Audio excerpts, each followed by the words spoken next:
Chapter 10 of The Adventures of Sammy Jay by Thornton W. Burgess. Chapter 10 Chatterer Studies a Way to Get Farmer Brown's Corn. Chatterer could think of but one thing: Farmer Brown's house full of corn, and how he could get some of it.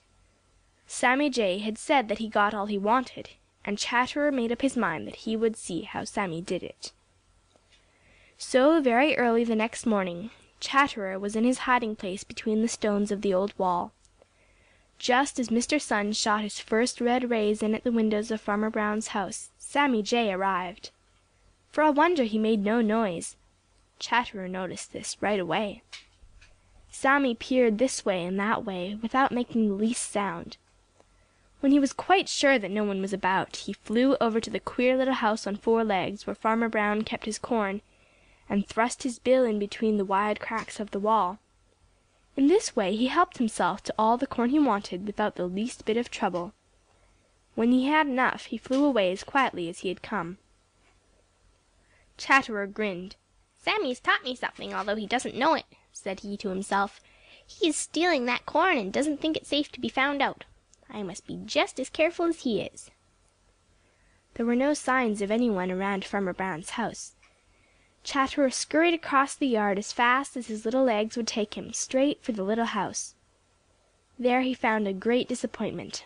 He couldn't get up to the cracks through which Sammy Jay had helped himself to corn. You see, the little house stood on four stone legs, and before it had been put on those four legs, an old pan had been placed bottom up on each leg. It would be the hardest kind of hard work to climb one of those stone legs, anyway.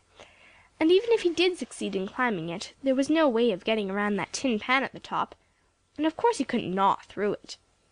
Chatterer ground his teeth with anger. It was so terribly provoking to be so near such a feast and still not be able to get to it. He wished he had wings like Sammy Jay. Chatterer was so intent on studying out some way to get at that corn that he quite forgot everything else. The rustle of a leaf made him turn his head. Goodness gracious! There was Black Pussy within 2 jumps of him, and her eyes were yellow with fierce desire. Chatterer darted to the nearest tree and scrambled up as fast as he could. He wasn't the least bit afraid now, because he knew that he could run out on the little branches where Black Pussy would not dare to follow him. So he faced about and he called Black Pussy everything bad he knew of. When she had slunk away, Chatterer scampered to the very top of the tree to think matters over, and right then he discovered a way to get the corn from Farmer Brown's little house. End of chapter 10.